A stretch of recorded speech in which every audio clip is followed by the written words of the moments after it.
Hello everyone, welcome all of you in my YouTube channel learn with Minendra में आप सभी का स्वागत है।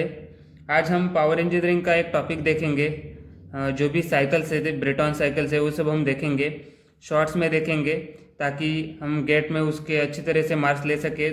जो भी ब्रेटॉन साइकिल के ऊपर क्वेश्चन आता है वो हम सॉल्व कर सके। ओके, तो गैस टरबाइन में पावर इंजीनियरिंग के अंडर आता है, मैकेनिकल इंजीनियरिंग में, और Brayton cycle okay gas turbine में यूज होता है। Okay, so let's see what is your first gas turbine. In this turbine, the working fluid, we know that working fluid is generally gas or air. The turbine uses that energy of hot gases, okay, to run the turbine. Okay, this is an external combustion engine. हम लोग बोल सकते हैं कि ये जो भी gas turbine का प्रोसेस है और गैस टरबाइन जिसके ऊपर काम करता है, तो एक्सटर्नल कंबशन इंजन हम उसे बोल सकते हैं, और ये ब्रेटॉन साइकिल के ऊपर काम करता है। ओके, तो सबसे पहले ये स्कीमेटिक फिगर है उसका, यहाँ पे दिखाई दे रहा होगा आपका। कंप्रेसर है, यहाँ पे आपका प्राइम मूवर लगा रहता है। ओके, ये जो चीज़ है यहाँ पे आपका प्राइम मूवर हम बोल सकते हैं, यहाँ पे अटैचमेंट में रहता है प्राइम मूवर। और उसके बाद यहाँ से कंप्रेस एयर आपका जो है वो कंबशन चैम्बर में जाता है। यहाँ पे ये कंप्रेस एयर यहाँ से लेके कंबशन चैम्बर में जाता है, और यहाँ से जो आपका हॉट गैसेस है, यहाँ से आपका कंप्रेस एयर हम बोल सकते हैं, कंप्रेस एयर सीधा कंप्रेसर से होके कंबशन चैम्बर में जाता है। फिर जो हॉट गैसेस है वो हॉट गैसेस आपके सीधा टरबाइन में जाएंगे। यहाँ से हॉट गैसेस टरबाइन के अंदर एंट्री करेंगे, और जो ये प्राइम मूवर के साथ टरबाइन कंप्रेसर टरबाइन ये पूरा अटैचमेंट में रहता है, और यहाँ से आपको वर्क आउटपुट मिलेगा बाहर की तरफ। ओके, सो यहाँ पे बोल सकते हैं कि वर्क आउटपुट हमें मिल रहा है, और ये चीज़ें और फ्लू गैसेज जो रहते हैं तो यहाँ से एग्जिट कर देंगे। और फिर से अगर हमें साइकिल को प्रोसेस को ओपन टाइप भी इसका एप्लीकेशन है, जैसे कि यहाँ पे बोला है ओपन टाइप भी हो सकते हैं, क्लोज टाइप भी हो सकते हैं। तो ओपन टाइप है तो ये सीधा यहाँ से बाहर की तरफ एग्जिट कर देंगे। अगर क्लोज टाइप है तो यहाँ पे आप वो फ्लू गैसेस को आप फिर से यूज़ कर सकते हैं। कूलर, यहाँ पे कूलर लगा हुआ है तो कूलर के साथ वो जाएंगे फिर से, और वही एग्जिट गैस कूल करके हम कंप्रेसर में फिर से यूज़ कर सकते हैं। तो इसके एप्लीकेशंस हम देखेंगे। सबसे पहले मैं बताता हूँ प्राइम मूवर क्या करता है। प्राइम मूवर, ये जो यहाँ पे प्राइम मूवर लगा हुआ है, prime mover is use to start the compressor. Okay, compressor को स्टार्ट करने में हम प्राइम मूवर यूज करते हैं। Once compressor starts, turbine produces output. अगर एक बार कंप्रेसर स्टार्ट हुआ तो ये अटैचमेंट में रहता है, तो टरबाइन क्या करेगा, आपको आउटपुट प्रोड्यूस करेगा, मतलब वर्क प्रोड्यूसिंग डिवाइस है turbine. So some part of this output is use to run the compressor by coupling. Okay, तो ये जो पूरा आउटपुट मिल रहा है, इस आउटपुट का पूरा आउटपुट हम बोल नहीं सकते कि इसमें से थोड़ा जो आउटपुट है वर्क आउटपुट हो फिर से हम कंप्रेसर को चलाने में यूज कर देते, तो ये बोल सकते हैं some part of this output is use to run the compressor. और वो किसके साथ कर सकते हैं हम, coupling, by with the help of coupling. So compress air at a high pressure is heated in a combustion chamber. यहाँ पे आपका कंबशन चैम्बर है, तो इसमें हम क्या करते हैं, एयर को हीट करते हैं। Okay, at a constant pressure पे ये प्रोसेस होता है। तो हमेशा आपको याद रखना है कि ये जो प्रोसेस है एट अ कांस्टेंट प्रेशर पे हीटिंग का प्रोसेस होता है। ओके, तो पीवी डायग्राम और टीएस डायग्राम हम निकालेंगे इसके लिए। तो यहाँ पे देखो कि कैसे इम्पोर्टेंस है आपके लिए पीवी और टीएस डायग्राम। दोनों डायग्राम यहाँ पे मैंने निकाल के रखे हैं। जो जो इम्पोर्टेंट चीज़ें हैं मैंने यहाँ पे नोट डाउन किया है, तो आपको ये चीज़ें बहुत ही याद रखनी है। इसका एप्लीकेशन अगर देखें तो एयरक्राफ्ट एप्लीकेशन में कौन सा टरबाइन यूज होता है, दो टाइप है, एक तो ओपन टाइप है, एक क्लोज टाइप है। तो most of the time aircraft application में हम ओपन टाइप यूज करते थे। And gas turbine power plant जो भी हम देख रहे हैं कि ब्रेटॉन साइकिल के ऊपर बेस है, तो gas turbine that is nothing but close type. So यहाँ पे आपको दिखाई देगा ये पूरा क्लोज टाइप है। ओके, तो यहाँ पे ये क्लोज टाइप है। तो प्रेशर डायग्राम पहले हम निकालने की कोशिश करेंगे। ऊपर का टीएस डायग्राम को दिखाई दे रहा है, ठीक है। तो पीवी डायग्राम के लिए पहला प्रोसेस हमने क्या देखा था कि अब हमारा जो यहाँ पे देखो, मैं थोड़ा नीचे करता हूँ। पीवी डायग्राम में हमने देखा था कि प्रोसेस 1 to 2, यहाँ पे देखो प्रोसेस 1 to 2। अगर मैं बोलूँ कि यहाँ तक प्रोसेस 1 to 2 है, यहाँ से 2 to 3 है, 3 to 4 है, अगेन 4 to 1। तो 1 to 2 प्रोसेस हम क्या है पूरा कंप्रेस कर रहे हैं और को, तो हम बोल सकते हैं ये कंप्रेशन है। जो अगर आइडियल प्रोसेस देखा जाए तो ये आइसेंट्रोपिक कंप्रेशन रहेगा। ओके, तो यहाँ पे देखो ये आइसेंट्रोपिक कंप्रेशन है। प्रोसेस 1 to 2 क्या है आपका आइसेंट्रोपिक कंप्रेशन है। उसके बाद क्या होता है, जो भी आपका एयर है वो क्या होता है, और गैसेस है वो आपका कंबशन चैम्बर में कांस्टेंट प्रेशर पे हीट होता है। ओके, तो यहाँ पे देखो constant pressure, process 2 to 3 is a constant pressure और heat is addition in that process. तो कंबशन चैम्बर में यही होता है। हमने बोला था कि जो प्रोसेस होता है तो कांस्टेंट प्रेशर पे होता है हीट एडिशन। फिर अगर हम 3 to 4 देखें, यहाँ से 3 to 4 देखें, तो ये क्या है 3 to 4 आप देख सकते हो। यहाँ पे कंबशन में 2 to 3 आता है, कांस्टेंट प्रेशर पे हीट एडिशन होता है। फिर 3 to 4 देखो तो टर्बाइन का यहाँ पे इंपॉर्टेंस है। यहाँ पे जो भी वर्क प्रोड्यूसिंग होगा तो 3 to 4 में होगा। तो ये क्या होगा, आइसेंट्रोपिक एक्सपांशन होगा आपका, तभी जाके आपको वर्क आउटपुट मिलेगा।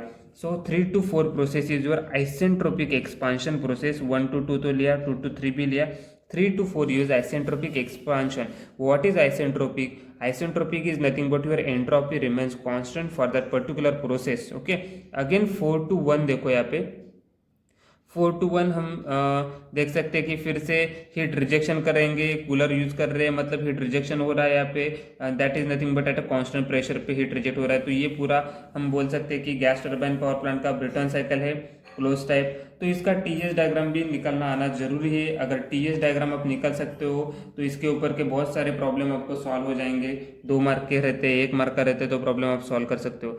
तो मैं प्रोसेस, ये जो सभी प्रोसेस है, जैसे कि मैं बोल रहा हूँ कि एक्चुअल ब्रेटन साइकिल में होता है, तो एक्चुअल ब्रेटन साइकिल में थोड़ा अलग रहेंगे। ये पूरा आपका आइडियल ब्रेटन साइकिल है। आइसेंट्रोपिक जो भी प्रोसेस है एंट्रोपी रिमेन्स कांस्टेंट रहता है।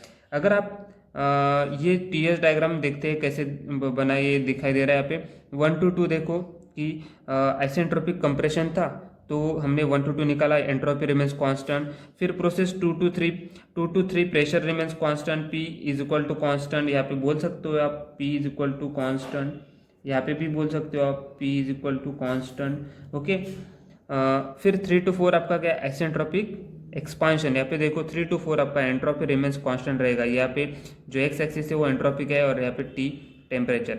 Again 4 to 1 that is heat rejection, heat reject हो रहा है एट अ कांस्टेंट प्रेशर पे हो रहा है। अभी यहाँ पे हम बोल सकते हैं कि प्रेशर रेशो अगर मुझे लिखना है तो मैं प्रेशर रेशो को कैसे डिनोट करूँगा, P2/P1 is my pressure ratio. Again आप यहाँ पे देख सकते हो P3/P4 is my pressure ratio. और एक बात इंपॉर्टेंट यहाँ पे बोलना चाहूँगा कि ये जो T4 और T1 है, दोनों का टेम्परेचर रेशो अगर लिया जाए T4/T1 is equal to your T3/T2। Okay, ये याद रखना है आपका T4/T1 का टेम्परेचर रेशो आपका T3/T2 के साथ मैच करेगा। ओके, उसके बाद इसका जो इफिशियंसी है, इफिशियंसी निकालने के लिए हम देखेंगे कि कैसा वर्क होता है। देखो यहाँ पे ओके, अगर मैं इफिशियंसी के लिए बोलूँ तो इफिशियंसी का फॉर्मूला में पता है 1 minus heat rejected divide by heat supply. और इसको हम ऐसे भी लिख सकते हैं with in the terms of work done divided by heat supply, net work done divided by heat supply. अगर नेट वर्क डन कैसे रहता है, आपका नेट वर्क डन रहता है कि heat supply minus heat rejection लिख सकते हैं हम। तो efficiency is equal to net work done को मैंने लिख दिया heat supply minus heat rejected और heat supply as it is in denominator. Okay, heat supply कैसे निकालेंगे, फिर से आता है कि हीट सप्लाई निकालने के लिए आप यहाँ पे देख सकते हो हीट सप्लाई अगर मुझे निकालना है तो यहाँ पे मैं बोल सकता हूँ कि हीट सप्लाई और कहाँ पे हो रहा है, हीट एडिशन यहाँ पे हो रहा है। तो कौन से प्रोसेस पे हो रहा है, तो कांस्टेंट प्रेशर पे हो रहा है। तो MCP T3-T2 को हम लिख सकते हैं हीट सप्लाई MCP T3-T2। यहाँ पे देखो हमारा जो भी आ रहा है MCP T3-T2 हीट सप्लाई है। और हीट रिजेक्टेड प्रोसेस के लिए हम कैसे निकाल सकते हैं, सिमिलर मैनर हम हीट रिजेक्टेड के लिए भी निकाल सकते हैं। हीट रिजेक्टेड क्या हो रहा है, प्रोसेस 1 to 4 में देखो, सॉरी प्रोसेस 4 to 1 देखो हीट रिजेक्टेड कैसा हो रहा है, M C P at a constant pressure पे ही हो रहा है, ये कॉन्स्टेंट प्रेशर पे ही हो रहा है, तो M C P T4 minus T1, okay T4 आपका ज़्यादा रहेगा, T4 माइनस T1 से हम निकाल सकते हैं इजी वे में। तो जस्ट आपको ये क्या करना है, पुटअप करना है यहाँ पे 1 माइनस, अगर मैं ऊपर वाला एक्सप्रेशन यूज़ करूँ ये पहला वाला, तो भी मैं यहाँ से निकाल सकता हूँ 1 माइनस हीट रिजेक्टेड, क्या पुट करूँगा मैं, हीट रिजेक्टेड तो मेरे पास M C P T4 minus T1 है, और हीट सप्लाई मेरे पास क्या है, M C P T3 minus T2 है। तो मास कॉमन रहेगा तो कैंसिल आउट कर दिया, सी पी भी कॉमन रहेगा तो कैंसिल आउट करो। यहाँ से अब मैंने क्या किया है, T1 को मैंने बाहर निकाला है, यहाँ पे देखो T1 को मैंने क्या किया है, बाहर निकाला है। तो T1 को अगर बाहर निकालोगे तो यहाँ पे 1 बचेगा, यहाँ पे रेशो क्या आ जाएगा T4/T1। यहाँ से आप क्या कर सकते हो, T2 को बाहर निकालो, T2 को बाहर निकालो तो यहाँ पे 1 बचेगा, यहाँ पे रेशो क्या आएगा T3/T2 आएगा। और एक बात मैंने बोली थी कि आपका जो टेम्परेचर रेशो है T4/T1, जो कि आपका टेम्परेचर रेशो है वो किसके बराबर है, T3/T2 के बराबर है। यहाँ पे देखो, यहाँ पे मैंने शॉर्टकट में लिख दिया था T4/T1, जो भी टी एस डायग्राम से हमें आउटपुट मिलता है कि T4/T1 का टेम्परेचर रेशियो हमारा T3/T2 के टेम्परेचर के रेशियो के साथ मैच करेगा, तो ये रेशियो कैंसिल आउट हो जाएगा। और ये दोनों वैल्यू अगर सेम है तो ये पूरा ब्रैकेट कैंसिल आउट हो जाएगा, बिकॉज अगर ये भी सेम है ये सेम है, x-1 दोनों सेम हो जाएंगे, तो अज्यूम करो इसको x बोलो, ओके ये दोनों टर्म सेम है, तो x-1 पूरा टर्म ही कैंसिल आउट हो जाएगा, और बचेगा क्या, 1 माइनस T1/T2।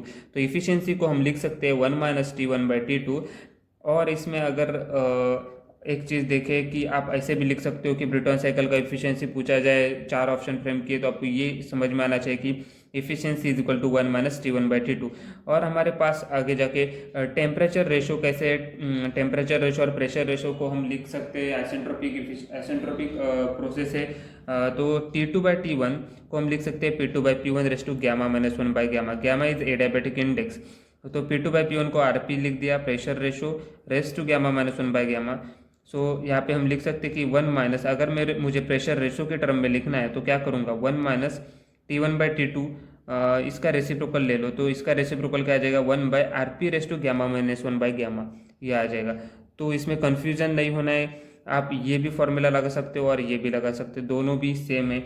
और मैं अभी बात करने जा रहा हूँ कि एक इम्पॉर्टेंट बात मैं बोलने जा रहा हूँ कि एक्चुअल ब्रेटन साइकिल क्या होता है। ये जो प्रोसेस है पूरा आइडियल आपका ब्रेटन साइकिल मैंने बोला है, in ideal cycle we assume that process 1 to 2 and 3 to 4 are isentropic process, okay 1 to 2 and 3 to 4 process are isentropic process, but in actual condition entropy does not remain constant. ये बात आपको हमेशा याद रखनी है, एक्चुअली एंट्रोपी आपका constant नहीं रह सकता, it changes due to frictional factor. ये चेंज किसकी वजह से होता है कि एंट्रोपी आपकी कांस्टेंट नहीं रख सकती, क्योंकि it changes due to the frictional factor, due to friction between air molecules and turbine और compressor blades heat is generated. ये हमेशा याद रखो। So temperature of air at exit of a blade is increase. So इसके लिए हम point 2 और 4 के लिए हम देख सकते हैं कि ये जो आपका आइडियल प्रोसेस है वो एक्चुअल में ऐसा नहीं आएगा, एंट्रोपी आपकी वैरी कर जाएगी, कांस्टेंट नहीं रह सकती। तो हम देखेंगे कि उसमें क्या चेंजेस हो सकते हैं। यहाँ पे देखो, यहाँ पे देख सकते हो मैंने एक फिगर निकाला हुआ है, सेम टेम्परेचर टीएस डायग्राम मैंने बताई है, और इसमें क्या हुआ है, ये एसेंट्रोपिक, ओके, और ये एक्चुअल में होता है कि आपका एंट्रोपी कांस्टेंट नहीं रह सकता। तो 1 to 2 प्रोसेस के लिए ये आइडियल प्रोसेस है, यहाँ पे आपका एंट्रोपी कांस्टेंट दिखाई दे रहा है। यहाँ पे देखो, यहाँ पे 3 to 4 भी प्रोसेस देखो एसेंट्रोपिक एक्सपांशन है, लेकिन एक्चुअली ये कांस्टेंट नहीं रहता है, एंट्रोपी थोड़ा सा बढ़ जाता है। यहाँ पे 4 पॉइंट देखो मॉडिफाइड 4' बनाया है, यहाँ पे 2 पॉइंट को भी मॉडिफाइड 2' है। तो अगर 1 to 2' प्रोसेस देखो तो आपका एंट्रोपी बढ़ रहा है, फिर यहाँ से 3 to 4' का प्रोसेस देखो तो आपका एंट्रोपी बढ़ रहा है, कांस्टेंट नहीं है। तो एक्चुअल में ये नई एंट्रोपी कांस्टेंट नहीं रहता, याद रखना है। अगर इसके लिए हम देखें कि ये अलग फॉर्मूले डेराइव किया हुआ है, अगर आपको पूछा जाए कि आइसेंट्रोपिक इफिशियंसी ऑफ कंप्रेसर कैसे निकालोगे, तो ये आपका कंप्रेसर है 1 to 2 प्रोसेस के लिए, 3 to 4 प्रोसेस के लिए आपका टरबाइन है। तो आइसेंट्रोपिक कंप्रेसर के लिए आपको हमेशा याद क्या रखना है कि आपका जो भी आइसेंट्रोपिक रहता है, आइसेंट्रोपिक डिवाइडेड बाय एक्चुअल। तो आइसेंट्रोपिक तो हमारे पास क्या है, T2/T1 है। अगर टेम्परेचर रेशियो लिया जाए तो T2/T1 आपका आइसेंट्रोपिक है। और एक्चुअल में क्या है, एक्चुअल में तो बढ़ रहा है, तो T2- - है। इसका रेशियो अगर देखें तो इसका रेशियो आपको देगा क्या, isentropic efficiency of compressor. Similar cheese turbine के बारे में, इसका रेसिप्रोकल होता है, वाइस वर्सा होता है। रेसिप्रोकल क्या हो जाएगा, एक्चुअल बाय आइसेंट्रोपिक। तो एक्चुअल यहाँ पे देखो, एक्चुअल में आपको क्या मिलेगा, T3 - T4 divided by T3 - T4। Isentropic क्या है, T3 - T4। तो यहाँ से ये मिलेगा।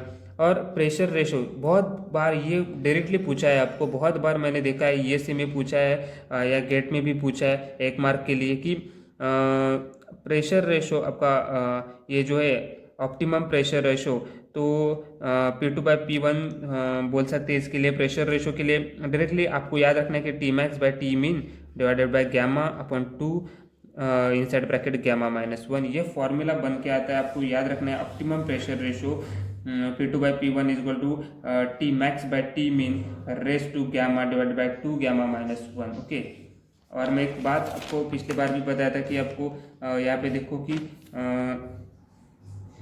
T2/T1 is equal to P2/P1 raise to gamma minus one by gamma, ये आता है। लेकिन अगर हमें प्रेशर रेशो चाहिए तो ये गामा ऊपर जाएगा और गामा-1 नीचे आएगा। गामा ऊपर जाए, गामा-1 नीचे आया, तो ये आपका लेकिन यहाँ पे बाय डिवाइडेड बाय 2, ये फॉर्मूला आपको याद ही रखना है कि ऑप्टिमम प्रेशर रेशो कैसे निकालते हैं। Tmax/Tmin raise to gamma divided by 2 गामा-1। अभी इसमें थोड़ा अगर देखा जाए तो क्या कंडीशंस क्या क्या रह सकते हैं। If isentropic efficiency is given, ये आपका आइसेंट्रोपिक इफिशियंसी अगर गिवन रहता है तो ऑप्टिमम प्रेशर रेशो हम कैसे निकाल सकते हैं, और उसका फॉर्मूला क्या है। Optimum pressure ratio is equal to isentropic efficiency of the compressor into isentropic efficiency of the turbine into Tmax/Tmin divided by into Tmax/Tmin power raise to gamma divided by 2 गामा-1। ये फॉर्मूला लगाकर आप निकाल सकते हो। और बचे कुछ जो फॉर्मूले इस पावर इंजीनियरिंग के गैस टरबाइन के बारे में यहाँ पे मैंने लिखा है कि ये भी इंपॉर्टेंट से यूएससी में भी ये पूछे जा चुके हैं। अगर नेट वर्क डन निकालना है तो नेट वर्क डन आप कैसे निकालोगे। नेट वर्क डन निकालना है तो आप टरबाइन वर्क और कंप्रेसर वर्क का डिफरेंस ले लो, आपको नेट वर्क डन मिलेगा। Turbine work minus compressor work is equal to net work done. Work ratio कैसे निकालोगे, वर्क रेशो निकालने के लिए आप ये फॉर्मूला यूज कर सकते हो। Work ratio is equal to it is the work ratio is equal to net work done divided by turbine work. Okay, जो भी नेट वर्क डन है उसके डिवाइड करो टरबाइन वर्क से, तो आपको वर्क रेशियो मिलेगा। बैक वर्क रेशियो क्या रहता है आपका, कंप्रेसर वर्क, जो भी आपका कंप्रेसर वर्क है डिवाइडेड बाय टरबाइन वर्क। अभी इसको ऑप्शंस में मॉडिफाई कैसे रहते हैं। कंप्रेसर वर्क यहाँ पे नेगेटिव वर्क बोला जाता है क्योंकि वो वर्क कंज्यूमिंग डिवाइस है compressor, not work producing device. जो भी वर्क प्रोड्यूसिंग डिवाइस रहता है, टरबाइन रहता है, उसको पॉजिटिव वर्क लेते हैं। तो ये ऑप्शन आपको दिखाई देगा, उसमें negative work divided by positive work भी रह सकता है, या फिर back work ratio that is your compressor work to the turbine work. Air rate, okay, air rate kg/kWh में पूछा जाता है हमेशा। तो कैसे लिख सकते हैं, किलोवाट आवर्स को हमने 3600 divided by net work done, आपको मिलेगा एयर रेट। अभी स्पेसिफिक पावर क्या रहता है, स्पेसिफिक पावर आपका रहता है, इसका रेसिप्रोकल रहता है, एयर रेट का रेसिप्रोकल आपका स्पेसिफिक पावर रहता है। तो net work done divided by 3600 is a specific power. Okay, तो pressure ratio, optimum pressure ratio P2/P1 रहता है, P3/P4 रहता है। तो यहाँ पे भी मैंने पिछली बार भी आपको दिखाया था कि ये फॉर्मूला आपको याद ही रखना है। R optimum is equal to Tmax divided by Tmin power raise to gamma divided by 2 gamma minus one. Okay, to provide maximum work. अगर मैक्सिमम वर्क निकालना है तो आपको यही फॉर्मूला यूज करना है। ओके, सो यहाँ पे Tmax कौन सा रहता है, अगर हमने TS डायग्राम देखा है तो Tmax हमें पता है T3 पे Tmax रहता है और मिनिमम कहाँ पे रहता है, T1 पे। तो T3/T1 गामा रेस टू गामा-1, तो ये भी ऑप्शन में दिखाई सकता है आपको। और एक फॉर्मूला यहाँ पे मैक्सिमम वर्क निकालने के लिए हम CP into bracket √Tmax minus √Tmin। तो ये सारे फॉर्मूले थे, ये सारा जो भी मैंने बताया, ये पूरा आपको गैस टरबाइन का सिंपल स्कीमेटिक फिगर मैंने बताया। इसके बाद हम फिर जाकर देखेंगे कि आपको ब्रिटॉन साइकिल्स में विथ रेट देखेंगे, ब्रिटॉन साइकिल विथ रीजनरेशन पर ही देखेंगे, और ब्रिटॉन साइकिल विथ इंटरकूलिंग भी देखेंगे। तो ये सिंपल जो वीडियो बनाया है वो जस्ट बेसिक इंट्रोडक्शन के बारे में था कि ब्रिटॉन साइकिल कैसे रहता है और आपका गैस टरबाइन में कैसा वो यूज़ होता है। So thank you for watching my channel.